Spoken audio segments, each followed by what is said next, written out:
The silent sentinels. In the vast expanse of the Milky Way, where countless civilizations had risen and fallen, a legend persisted. It spoke of a species so audacious, so resilient, that they had challenged the very fabric of the universe. Humans, they were called. But to most of the galactic community, they were nothing more than a myth, a cautionary tale told to younglings about the perils of hubris.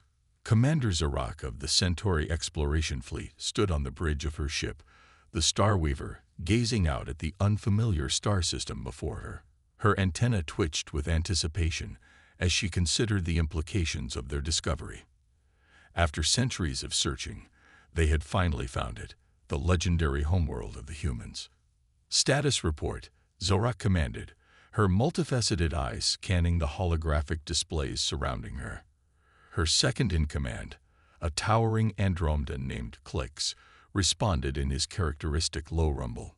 Scans indicate a Class M planet, third from the star.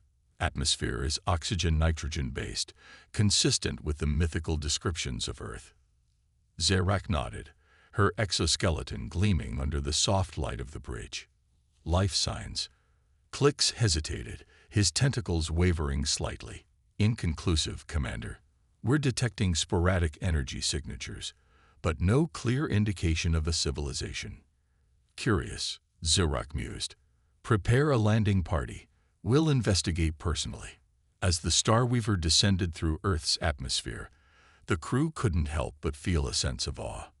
This was the cradle of humanity, a species that had supposedly reshaped galaxies and challenged gods. Yet as they broke through the cloud cover, they were met with a sight that sent shockwaves through the entire crew. The planet was a wasteland. Vast cities lay in ruins, their once mighty skyscrapers now nothing more than twisted metal and crumbling concrete. Forests had reclaimed much of the land, nature asserting its dominance over the remnants of human civilization.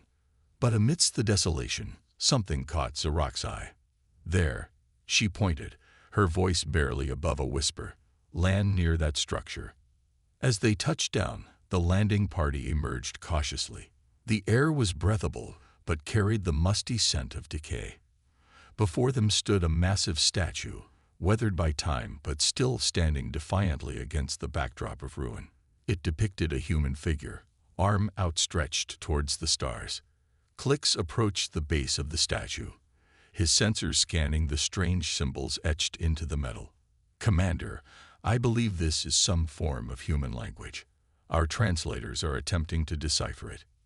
Moments later, the translation flickered to life on their visors, in memory of those who ventured forth, and those who stayed behind. May humanity's spirit never waver. Zarak felt a chill run through her carapace. So the legends were true. But what happened here? Where were the humans now? As if in answer to her question, a low rumble shook the ground. The team froze, weapons at the ready. From beneath the overgrown ruins, a massive door began to open, revealing the dark passageway that seemed to lead deep underground. By the cosmic winds, Clix breathed. It's some kind of bunker. Zarak made a quick decision. We're going in. Stay alert, and remember, if there are humans down there, we're dealing with a species of legend. Be prepared for anything. As they descended into the darkness, their lights illuminated a vast underground complex. The air grew colder, and the distant hum of machinery echoed through the corridors. Everything was pristine, a stark contrast to the ruined world above. They entered a large chamber, and suddenly, lights began to flicker on around them. Rows upon rows of strange cylindrical pods lined the walls, each containing what appeared to be a sleeping human. Stasis pods, Clix realized aloud. Thousands of them. Before Zarak could respond, a holographic figure materialized in the center of the room. It was a human female, her expression solemn but determined. Greetings, travelers. The hologram spoke, its voice echoing through the chamber. If you are seeing this message, then you have discovered humanity's final safeguard. I am Dr. Elena Rodriguez, lead scientist of Project Endurance. The exploration team stood transfixed as the hologram continued its tale. In the year 2157, humanity faced its greatest challenge. A cosmic event of unprecedented scale threatened not just Earth, but our entire solar system. We called it the Void Storm, a massive tear in the fabric of space-time that consumed everything in its path. Images flashed around them, showing the devastation wrought by this cosmic calamity. Planets torn apart, stars collapsing, and fleets of human ships desperately trying to evacuate. We knew we couldn't save everyone. Elena's voice cracked with emotion, but we refused to let humanity fade into oblivion. Project Endurance was our solution, a way to preserve the best of our species until the universe became habitable for us once more. Zerak and her team watched in awe as the hologram explained the intricacies of the project. The stasis pods were designed to keep their occupants alive for millennia if necessary. Each person in stasis was chosen for their skills, knowledge, and genetic diversity, a cross-section of humanity that could rebuild civilization from scratch if needed. But we didn't just preserve our bodies, Elena continued. We uploaded the sum total of human knowledge, our history, our science, our art, into a quantum database that could withstand the test of time. Everything that made us human, ready to be reawakened. The hologram's expression grew fierce, and we left sentinels, artificial intelligences hidden in bunkers across the globe, programmed to protect and nurture humanity's legacy. They would watch over our sleeping forms and prepare for our eventual reemergence. Suddenly, alarm klaxons began to blare throughout the facility. The hologram of Elena flickered and vanished, replaced by a booming voice that seemed to come from everywhere at once. ALERT, unauthorized entities, DTCTD, initiating defense protocols. The exploration team found themselves surrounded by hovering drones, weapons primed and ready to fire. Zerak raised her hand slowly, her mind racing to find a way out of this predicament. "We mean no harm," she shouted, hoping the facility's AI could understand her. "We are peaceful explorers, seeking to learn about humanity." There was a tense moment of silence, broken only by the low hum of the drones. Then the voice spoke again, this time with a hint of curiosity. "QUERO. State your purpose here." Zerak took a deep breath. "We come from a galactic civilization that has long heard tales of humanity's greatness. We sought to learn if the legends were true, to understand what became of your species." Another pause, longer this time. The drones remained in position but didn't fire. "Processing. Initiating first contact protocol." The holograms flickered back to life, but this time it wasn't Elena. Instead, a shimmering, abstract form took shape, the visual representation of the facility's eye. IMGAIA, the Guardian Artificial Intelligence Apparatus. It introduced itself. "I have watched over humanity's remnants for 15,000 years, waiting for the day when it would be safe for them to return." Click stepped forward, his scientific curiosity overcoming his caution. "The Void Storm, is it gone?" GAI's form rippled, displaying a series of complex astronomical charts. "The immediate threat has passed, but its effects linger. The solar system remains unstable. Earth is healing, but slowly. It is not yet time for humanity to awaken." Zerak felt a mix of emotions, awe at the scale of human ingenuity, sadness for their fate, and a burning curiosity to learn more. GAIA, we represent a galactic community that has evolved in humanity's absence. Perhaps we can help prepare for their return. The AI seemed to consider this for a moment. "Your offer is intriguing, but the protection of humanity is my primary directive. I cannot simply trust unknown aliens with their fate."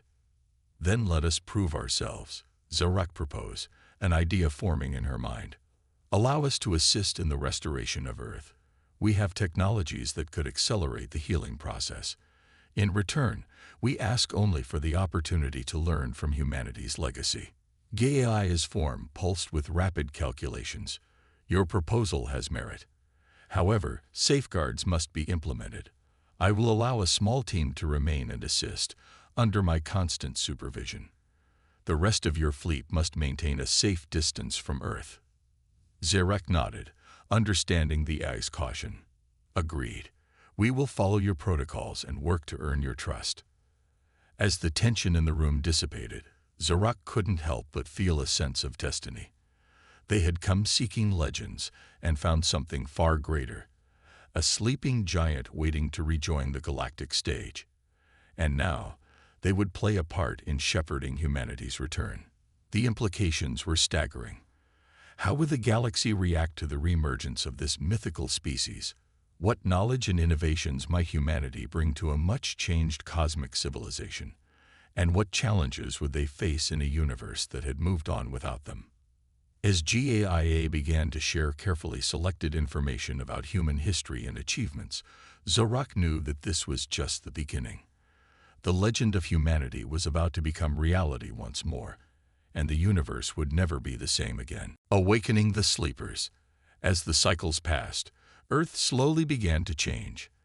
The combined efforts of GAIA's meticulous planning and the advanced technology of the Centauri exploration fleet gradually breathed new life into the planet's ravaged ecosystems. Zerak and her chosen team worked tirelessly, their every move watched by the ever-vigilant AI. One day, as Zerak stood atop a newly rejuvenated hillside, watching the sun set over a gleaming lake that had been toxic sludge mere months ago, she felt a presence behind her. It was GAIA's holographic form, its abstract patterns shifting in the fading light. "Your efforts have exceeded initial projections," GAIA stated, its tone as neutral as ever. "The restoration of Earth's biosphere is progressing 22.7% faster than anticipated." Zerak's antenna twitched with pride. "We're honored to assist. But GAIA, I must ask, when will it be enough? When will you consider awakening the humans?" GAIA's form flickered, a rare sign of what Zerak had come to recognize as uncertainty. The decision to revive humanity is not based solely on Earth's habitability. There are other factors to consider. Before Zerak could press further, an urgent communication came through from Klix, who was overseeing operations in another sector. "Commander, we've discovered something. You need to see this immediately." Intrigue, Zerak made her way to Klix's location, with GAIA's hologram following silently. They arrived at what appeared to be the entrance to another underground facility, hidden beneath the ruins of an old city. "We detected unusual energy readings," Klix explained, his tentacles gesturing excitedly. "It doesn't match any known human or Centauri technology." GAIA's hologram expanded, enveloping the entrance. "This facility is not part of my network. Exercise extreme caution." As they ventured inside, the team was met with a sight that defied explanation. The chamber was filled with strange, pulsating crystals that seemed to bend light around them. In the center stood a device that hummed with barely contained power. "Impossible," GAIA's voice echoed through the chamber, a note of awe creeping into its usually stoic tone. "This is void storm technology." Zerek's mind reeled. The humans managed to harness the very force that nearly destroyed them. "Not just harness," GAIA replied, its hologram interfacing with the central device. "They were trying to control it, to reverse its effects." Suddenly, the device sprang to life, projecting a holographic message. A haggard-looking human appeared, his eyes wild with a mix of desperation and triumph. "To whoever finds this, I am Dr. Alexander Novak, lead researcher of Project Starfire. If you're seeing this, it means our gambit failed, or perhaps it's just taking longer than we hoped." The hologram of Dr. Novak paused, running a hand through his disheveled hair. The void storm wasn't a natural phenomenon. It was a weapon, unleashed by something out there, something that saw humanity's rapid expansion into the stars as a threat. Zerak and her team exchanged shocked glances. The implications were staggering. "We couldn't stop it conventionally," Novak continued, "so we tried to fight fire with fire. Project Starfire was our attempt to create our own controlled void storm to neutralize the larger threat. But we underestimated the scale. When we activated the device, it changed things. Ripples in space-time, altering the very fabric of reality. Gaia's hologram pulsed rapidly, processing this new information.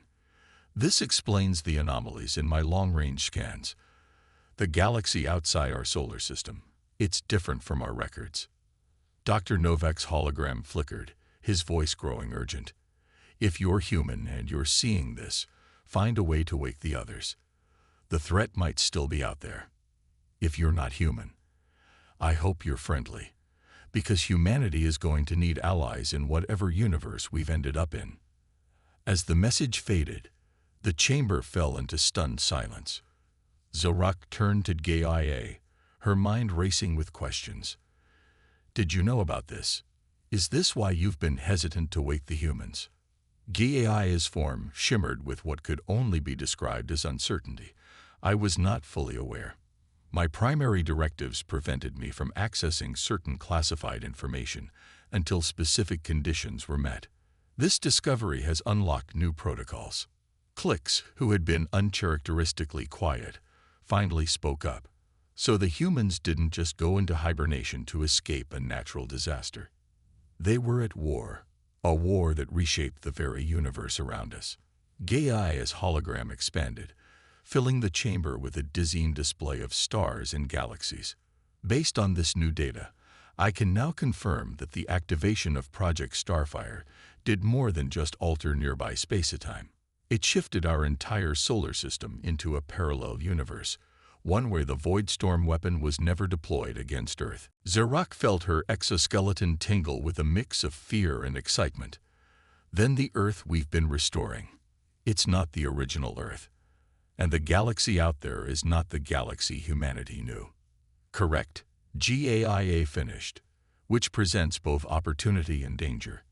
The hostile force that targeted humanity in our original universe may not exist here.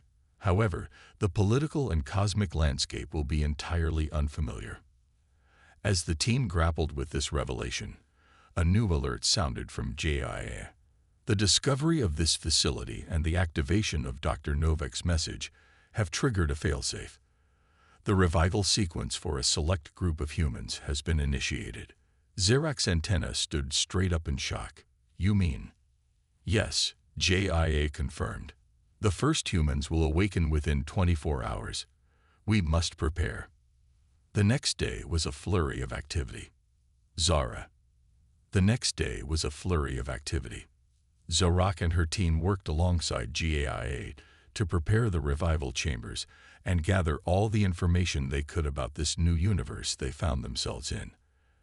As the first stasis pod hissed open, Zorak stood back, her heart pounding. This was a moment that would go down in galactic history, the return of humanity.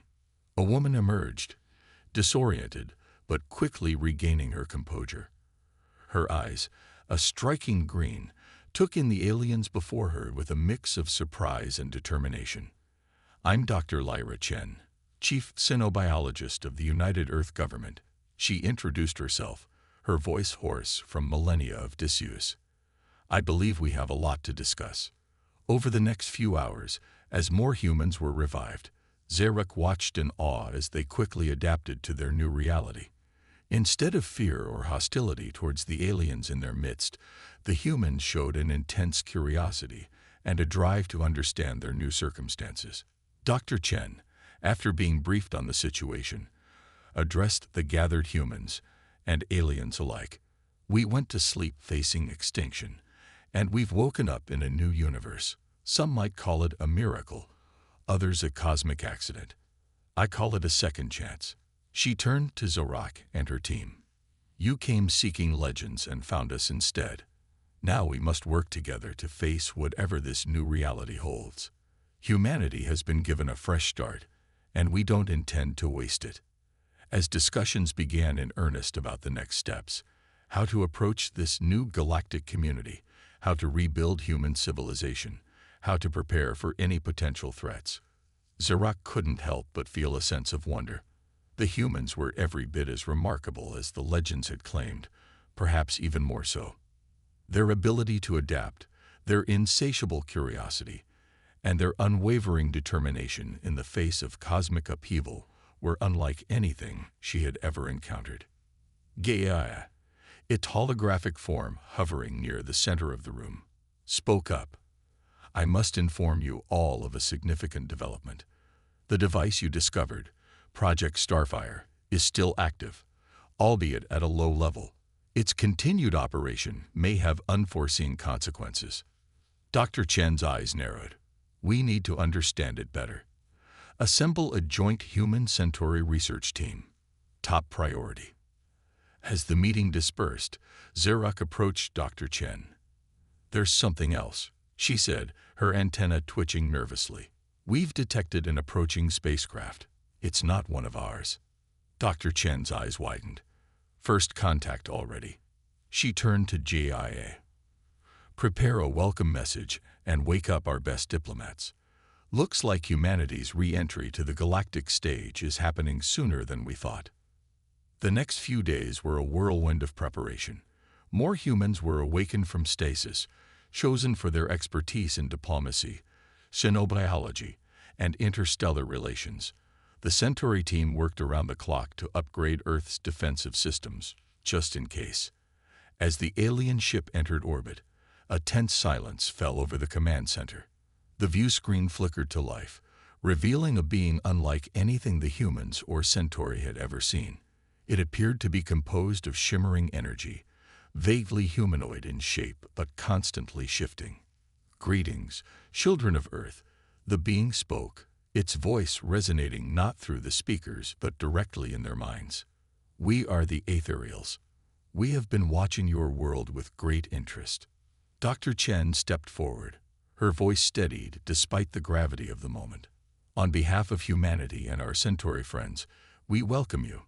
I am Dr. Lyra Chen, representing the United Earth government." The Aetherial's form rippled, what might have been curiosity in its alien features. "Your presence is unexpected. Our records indicated this world was lifeless, yet now we find it teeming with activity. And your companions," it gestured toward Zarak, "are not native to this galaxy." Zarak and Dr. Chen exchanged glances. How much should they reveal? Dr. Chen decided on honesty. "We are displaced. A technology of our own creation shifted us from our original universe to this one. We are still learning about our new home." The Aetherial's form pulsed with what seemed to be excitement.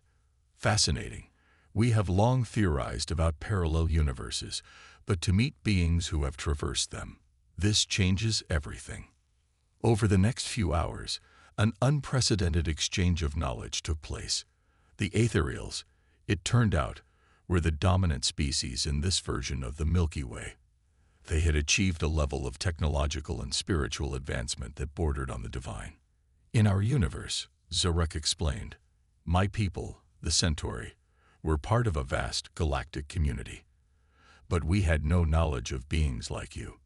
The ethereal representative, who had introduced itself as Zephyr, rippled with amusement. "And in our universe, organic life forms like yourselves are rare. Most species eventually transcend their physical forms, as we did eons ago." As the discussions continued, Dr. Chen couldn't shake a growing sense of unease. The Aetherials were friendly, even eager to help Earth reintegrate into the galactic community. But there was something off about their interest in the Void Storm device. During a break in the talks, she pulled Zarak and GAIA aside. "Are we sure we can trust them?" she whispered. "They seem almost too perfect." Zarak's antenna twitched in agreement.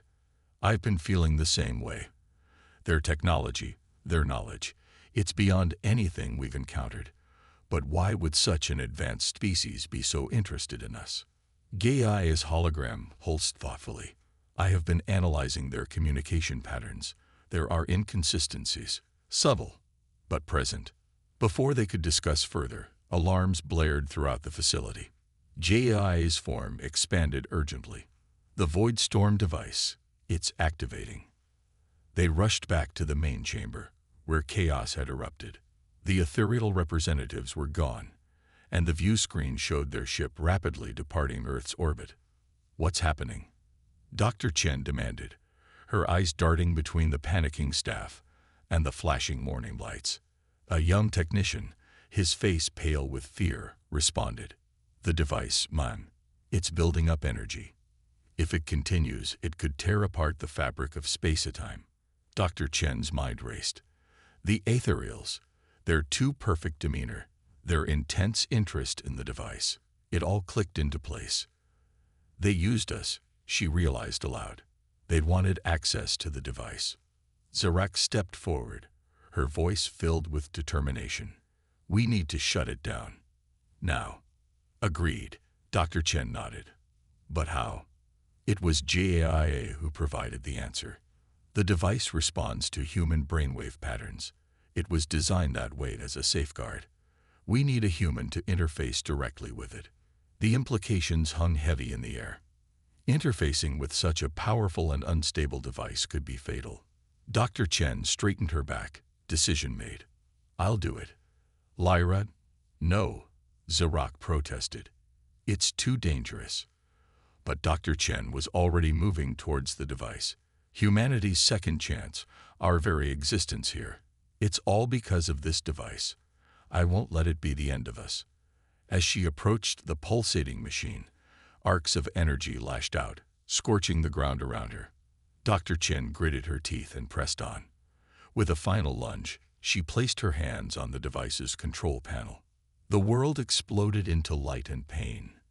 Dr. Chen felt as if her mind was being torn apart and reassembled. Visions of countless realities flashed before her eyes. Earths where humanity had never existed, where they had conquered the galaxy, where they had destroyed themselves. Through sheer force of will, she focused on a single thought: shut it down. The device's energy began to recede, its pulsing glow fading as the last of the power drained away. Dr. Chen collapsed to the ground. Zarak rushed to her side, cradling the human's head in her alien hands. "Lyra, can you hear me?" Dr. Chen's eyes fluttered open, a weak smile on her face. "We did it," she whispered. "But this is just the beginning."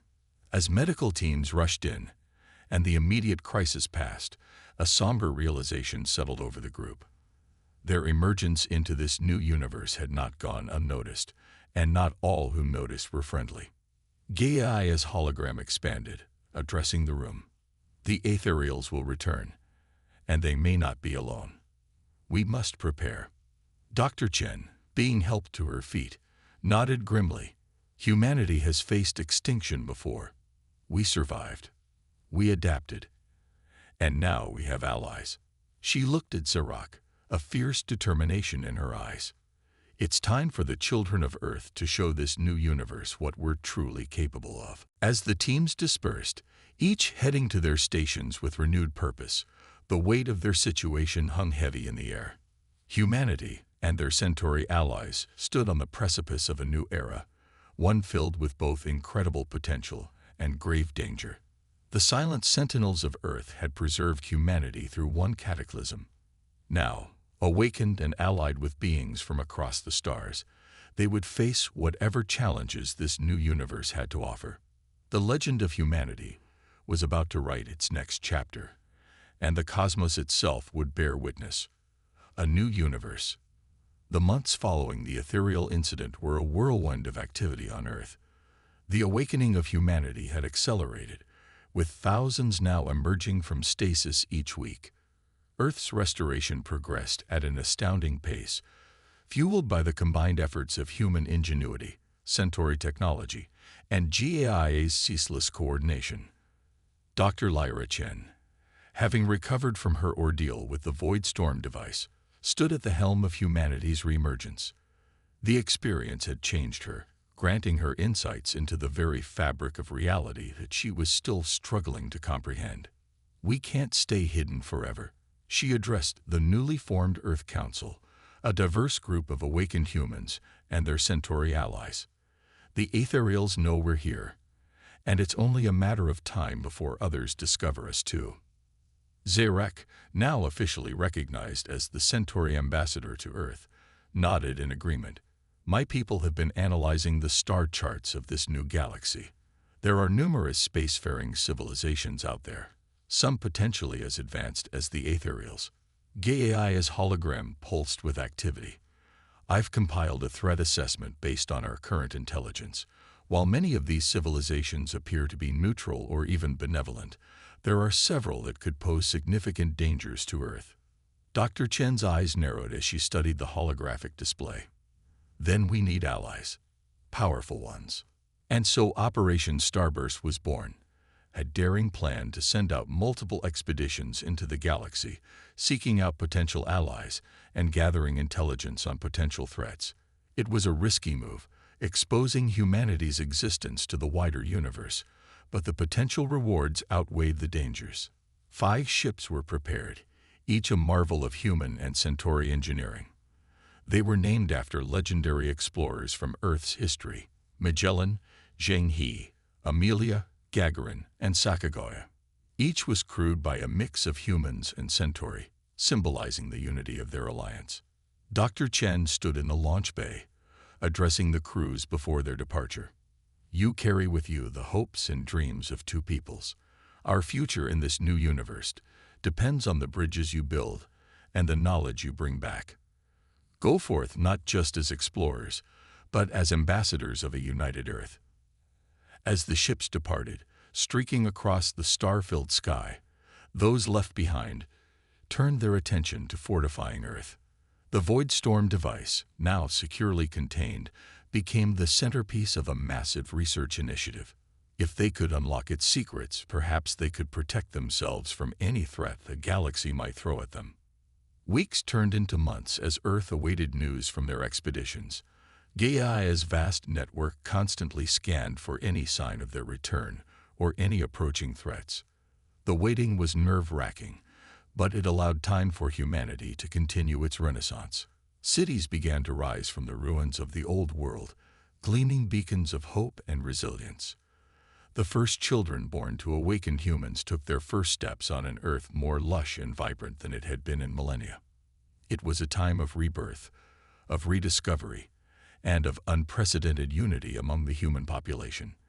The shared experience of awakening in a new universe, coupled with the knowledge of their near extinction, had brought humanity together in ways previously thought impossible. Then, exactly 1 year after the launch of Operation Starburst, the Magellan returned. The ship bore signs of battle, its hull scarred by weapons fire. But as it landed, cheers erupted from the gathered crowd. They had survived. They had returned, and they were not alone. From the Magellan emerged Captain Elena Rodriguez, her face weary but triumphant. Behind her came a procession of alien beings, each more fantastical than the last: bipedal felines with iridescent fur, crystalline entities that chimed as they moved, and even a group of what appeared to be sentient gas clouds contained in ornate vessels. Dr. Chen stepped forward to greet them, Zarok at her side. "Welcome back, Captain Rodriguez. I see you've brought some friends." Elena saluted, a grin spreading across her face. "Dr. Chen, allow me to introduce the Felician Pride, the Crystallos Consensus, and the Nebula Collective. They've agreed to an alliance with Earth and the Centauri." What followed was a summit unlike any in human history. As representatives from each alien race shared their stories, a picture of the galaxy began to form. The Aetherials, it turned out, were not as benevolent as they appeared. Many civilizations chafed under their subtle but pervasive influence. Zur, the leader of the Felician delegation, her feline features regal and fierce, spoke passionately. "For too long, the Aetherials have claimed to guide us towards transcendence, but we've begun to suspect their true motives are far less altruistic. Your arrival, humans of Earth, has given us hope for an alternative." The Crystallos, their faceted bodies refracting light in mesmerizing patterns, resonated in agreement. Their spokesperson, a being named Prisma, chimed melodically. "We have observed fluctuations in the cosmic weave that coincide with ethereal activities. Your Void Storm technology may be the key to understanding and countering their manipulations."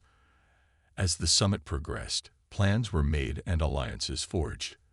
The Felicians offered their advanced stealth technology, crucial for protecting Earth from prying eyes.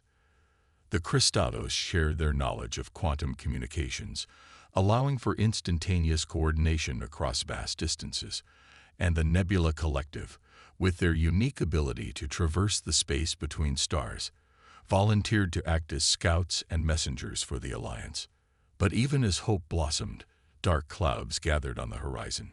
Reports from the other starburst expeditions painted a complex and often dangerous picture of the galaxy. The Gagarin had narrowly escaped destruction at the hands of the Swarm, a hive mind species that consumed entire worlds. The Zhenghe had made contact with the Synthetics, a race of sentient machines who viewed organic life with cold disdain. And perhaps most worryingly, the Sacagawea had not been heard from in months, its last transmission speaking of a mysterious force known only as the Void Callers, beings who seemed to wield power similar to the Void Storm device. As the Earth Council convened to discuss these developments, tensions ran high. Some argued for isolation, to hide Earth away and focus on building their defenses. Others pushed for a more aggressive stance, to strike at potential threats before they became overwhelming. In the end, it was Dr. Chen who proposed a middle path. We can't hide forever, but we're not ready to take on the entire galaxy either. We need time to grow, to learn, to prepare. But we also need to be proactive. Her plan was ambitious. Establish a network of hidden outposts throughout the galaxy, gathering intelligence and building connections with other races chafing under ethereal influence. Meanwhile, Earth would become a fortress, a beacon of hope and a bastion of resistance. We didn't travel across universes just to cower in fear, she declared, her eyes blazing with determination. We are humanity. We've faced extinction and emerged stronger. We've crossed the depths of space and the boundaries of reality itself. And now, with our new allies, we will forge a future where freedom and diversity can thrive. As the Council voted unanimously to approve the plan, a sense of purpose filled the room.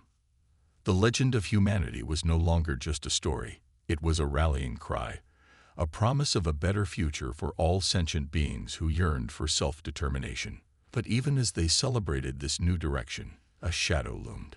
In the depths of space, ancient forces stirred. The Void Callers sensed the disturbance caused by humanity's arrival, and they turned their unfathomable attention towards Earth. The next chapter in humanity's cosmic saga was about to unfold, and the fate of not just Earth, but the entire galaxy hung in the balance. Forging alliances. The years that followed Operation Starburst were a time of unprecedented growth and change for humanity and their allies. Earth, once a silent sentinel guarding the last remnants of human civilization, had become a bustling hub of interstellar activity. The planet's surface was dotted with gleaming cities that seamlessly blended human, Centauri, and alien architecture, a testament to the strength of their alliance. In orbit, a vast network of space stations and shipyards hummed with constant activity. Here, ships of all shapes and sizes were constructed, from nimble scout vessels to massive carriers capable of transporting entire populations. Each bore the insignia of the newly formed Terran Alliance, a stylized image of Earth surrounded by stars, representing humanity's new place in the cosmos. Dr. Lyra Chen, now serving as the president of the Terran Alliance, stood in the observation deck of Harmony Station, the Alliance's headquarters. Her gaze swept over the bustling space traffic, a sight that never failed to fill her with a mix of pride and trepidation. "Status report," she called out, her voice carrying the weight of leadership. Zarak, who had become Lyra's most trusted advisor and friend, stepped forward. The Centauri's exoskeleton gleamed under the starlight as she pulled up a holographic display. "The Felisian cloaking technology has been successfully integrated into our defense grid," Zarak reported. "Earth is now effectively invisible to long-range scans. The Crystallos quantum network is online, allowing instantaneous communication with all our outposts. And the Nebula Collective's latest scouting reports have just come in." Lyra nodded, absorbing the information. "And the Void Storm research?" GAI's hologram materialized beside them. "Progress is slow but steady. We've managed to create localized, controlled void storm events in laboratory conditions. However, harnessing its full power remains elusive. Before Lyra could respond, an urgent alert sounded. A breathless communications officer burst onto the deck. "Madam President, we've received a priority transmission from Outpost Sigma. They're under attack." The room erupted into action. Lyra's voice cut through the chaos. "Put it on screen. Now." The main view screen flickered to life, revealing a scene of devastation. Outpost Sigma, one of their most remote installations, was engulfed in chaos. Strange, shadowy entities swarmed through the corridors, their very presence seeming to warp reality around them. "This is Commander Roth of Outpost Sigma." A haggard voice came through. "We're under attack by unknown forces. They just appeared out of nowhere, tearing through our defenses like they weren't even there. We can't hold out much longer. They're not just killing us. They're erasing us somehow. Please, we need immediate evac." The transmission cut off abruptly, leaving only static. A heavy silence fell over the command center. Lyra's mind raced, connecting the dots. "The void callers," she whispered. "They found us." Zarek's antenna twitched nervously. "But how? Our cloaking technology should have." "It doesn't matter how." Lyra cut her off, her voice steely with resolve. "What matters is our response. JIA, alert all Alliance members. We're at war." The next hours were a blur of activity. Ships were scrambled. Allies were contacted, and emergency protocols were activated across Alliance space. As reports flooded in, a grim picture began to form. The attack on Outpost Sigma wasn't an isolated incident. Similar assaults were happening across the galaxy, targeting not just Alliance outposts, but any civilization that had shown resistance to ethereal influence. In the midst of the chaos, a surprising transmission came through. It was from the Aetherials. "Greetings, children of Earth." The familiar, shimmering form of Zephyr appeared on screen. "We miscalculated. The power we sought to harness has awakened something beyond our control. We offer our aid in facing this threat." Lyra's eyes narrowed. "And why should we trust you? Your actions nearly destroyed us once before." Zephyr's form rippled with what might have been remorse. "Because without your help, without the unique properties of your Void Storm device, all of reality as we know it may cease to exist." A tense debate followed, but in the end, pragmatism won out. The Alliance needed every advantage they could get against the Void Callers, even if it meant an uneasy alliance with the Aetherials.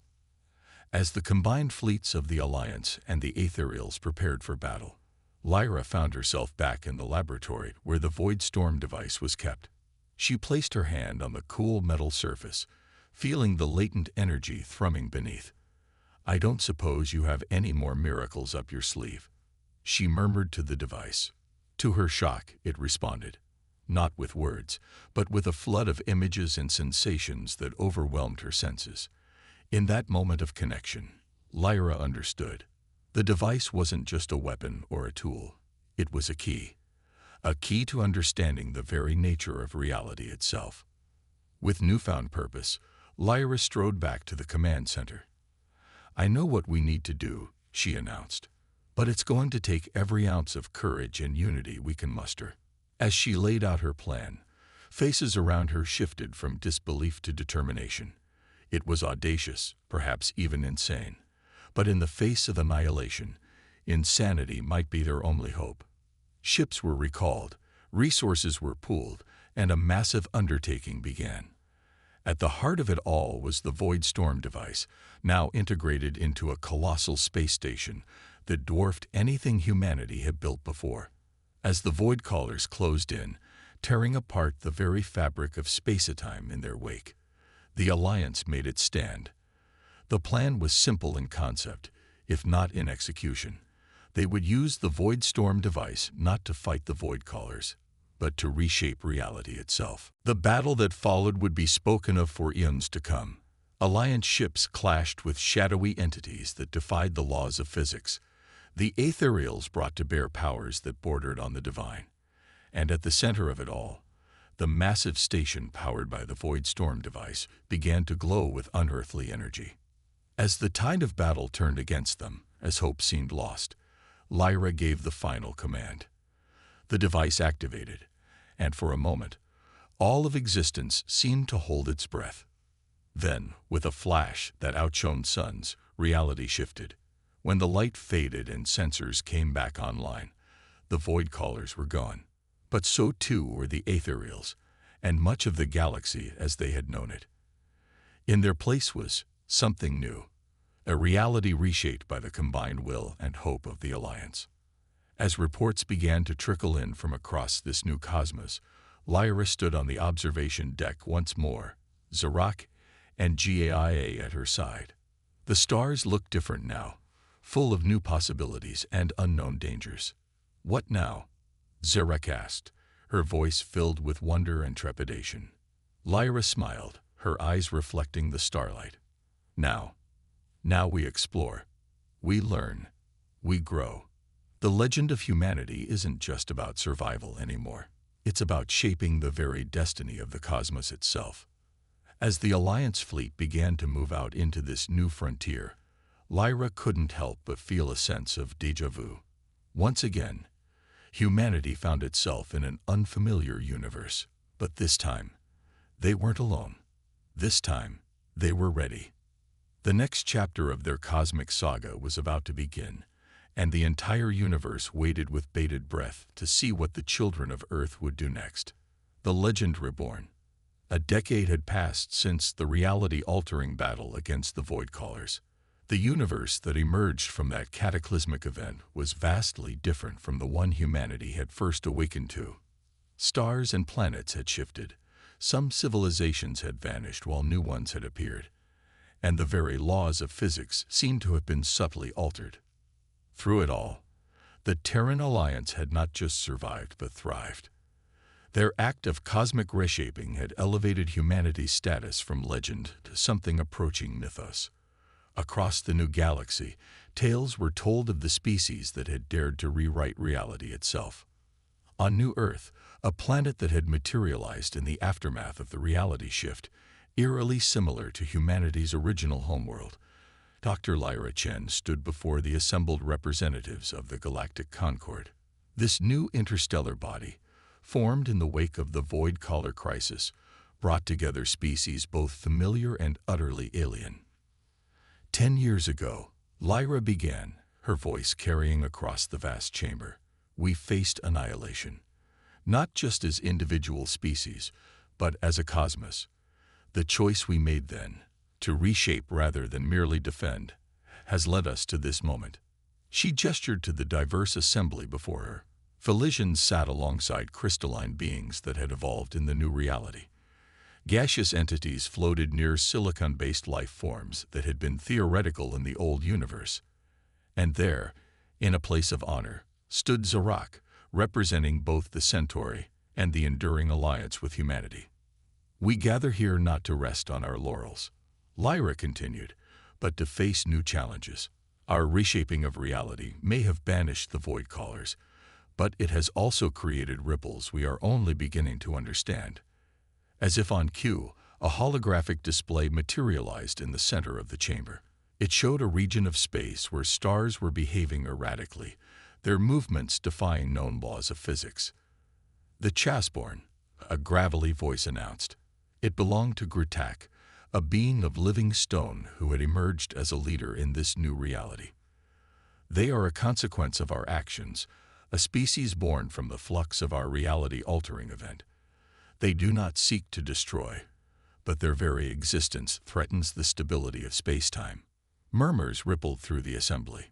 The Chasborn were unlike anything they had encountered before, entities that existed partially outside of normal space-time, their actions causing cascading effects across the galaxy. Zarak stepped forward, her exoskeleton gleaming under the chamber's lights. We've tried communication, containment, even confrontation. Nothing has worked. The Chasborn do not seem to perceive reality as we do. Every attempt to interact with them only exacerbates the spatial anomalies. Lyra nodded grimly, which is why we've called this assembly. The Chasborn are not a threat we can face alone. They are a problem born from our collective actions, and it will take our collective wisdom to find a solution. What followed was a debate unlike any in galactic history. Species with wildly different physiologies and modes of thought came together, offering perspectives and solutions that would have been unimaginable in the old reality. The Crystallos propose using their quantum resonance technology to harmonize with the Chasborn's erratic energy patterns. The Nebula Collective suggested creating safe zones of null space where the Chasborn's influence could be studied without risk. Even the remnants of the Aetherials, much diminished after the reality shift, offered insights into manipulating the fundamental forces of the universe. As the debate raged on, Lyra felt a familiar sensation, a subtle vibration at the edge of her consciousness. She glanced at Zarak, who nodded almost imperceptibly. They both felt it. The Void Storm device, now integrated into the very core of New Earth, was reacting to something. Excusing themselves from the assembly, Lyra and Zarak made their way to a secure chamber deep beneath the surface. There, surrounded by layers of security and monitoring equipment, sat the device that had changed the course of history multiple times. As they approached, its surface began to ripple with strange patterns of light. Gaia's hologram materialized beside them, its expression one of intense concentration. "The device is picking up signals," Gaia reported, "not from the Chasborn, but through them, as if they're acting as conduits for something else." Lyra placed her hand on the device's surface, and suddenly her mind was flooded with visions. She saw the Chasborn not as threats, but as messengers, unintentional ambassadors from realities beyond their own. "They're not the problem," Lyra gasped as the visions subsided. "They're the solution. The Chasborn are trying to stabilize our reality, not disrupt it.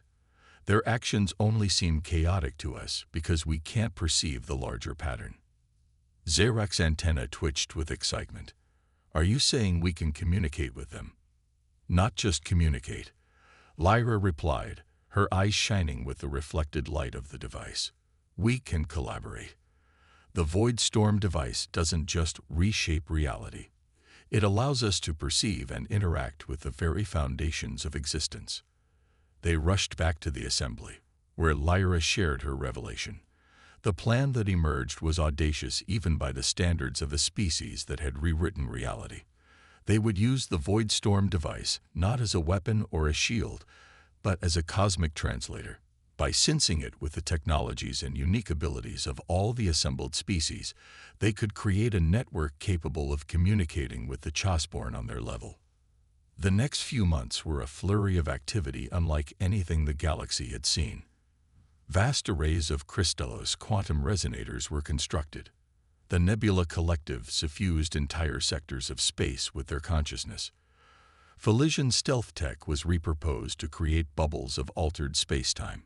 And at the heart of it all was humanity, coordinating efforts, bridging gaps between vastly different species, and infusing the entire endeavor with their unique blend of creativity, determination, and hope. When the day of activation came, the entire galaxy held its breath. As the Void Storm device powered up, connected to this vast network of alien technologies, reality itself seemed to waver. For a moment, there was silence. Then, like a symphony of creation, the Chasborn responded. Through the network, their true nature became clear. They were not destroyers or disruptors, but cosmic gardeners, beings tasked with nurturing young realities, helping them grow and stabilize. The exchange of knowledge that followed would transform their understanding of the universe. The Chasborn shared insights into the nature of reality that made their most advanced theories look like a child's crayon drawings. In return, they learned from the diversity and creativity of the galactic concord, gaining new perspectives on the realities they tended. As the historic first contact concluded, Lyra stood once again before the assembly. But this time, holographic representations of the Chasborn floated beside her, their forms a mesmerizing dance of possibility. Today marks not just a new chapter for our galaxy, Lyra announced, her voice filled with emotion. But a new era for reality itself. We have transcended the role of mere inhabitants of the cosmos. Together, with our new allies, we become its caretakers, its explorers, its dreamers. She turned to Zorak, to JIA, to the assembled representatives of countless species. The legend of humanity was born from our determination to survive against impossible odds. It grew as we reached out to the stars and forged alliances across the gulf of space. Now that legend evolves once more. Lyra's gaze swept across the chamber, meeting the eyes, sensors, and perception organs of beings from across the galaxy. We are no longer just the children of Earth. We are the children of the cosmos, entrusted with its very foundations. Our next great adventure is just beginning. As cheers, chimes, resonances, and expressions of joy in 1,000 alien forms filled the chamber, Lyra felt a profound sense of peace. The path ahead was uncertain, filled with wonders and challenges beyond imagination. But they would face it together, united in their diversity, stronger for their differences. The legend of humanity had been reborn, not as conquerors or mere survivors, but as guardians of a grand cosmic tapestry. And as the stars twinkled in the skies of New Earth, they seemed to shine just a little brighter, heralding the dawn of a new cosmic age.